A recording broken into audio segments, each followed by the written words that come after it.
Well, that's why, because they were born over there, God must have meant for them to be the bad guys, and so now we must go and destroy evil, the evil people, or whatever it is, because they're over there.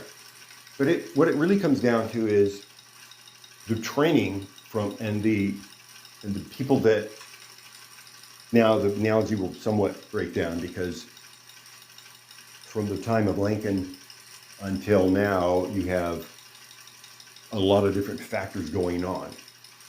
But then also from the Jedi, these are just specific people. And then the factors around them influence who they are and what they become as they make their choices. And you go back and you can look and see what George Lucas said about Star Wars and why he made it and what it means. In a nutshell, look, and I'm just going to try to remember this. I don't want to mess up his words, so I'm not quoting him. But the main idea here from George Lucas is the reason he made Star Wars is to show how, well, it's a story of families, but also to show how good people can turn evil. And again, I'm not using his exact words. I don't remember, so I'm not quoting him. I'm just saying here in my own words what I heard him say.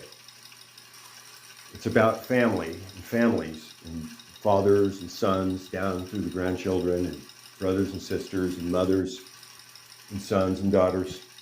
But it's also about this republic, and then how good people can turn evil through the choices that they make.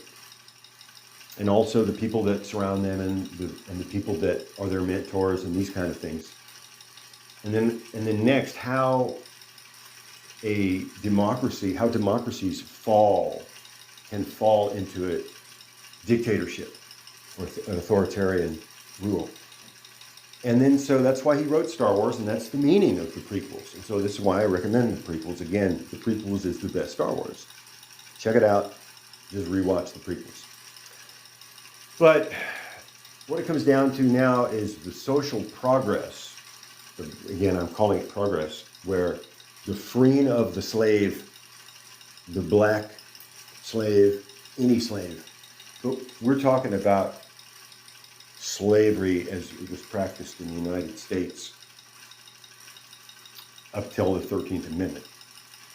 And this would have been, I'm talking about on the books, legally on the books, okay? We all know that slavery still exists and goes on today, and it's practiced worldwide and including in America. Sadly, tragically,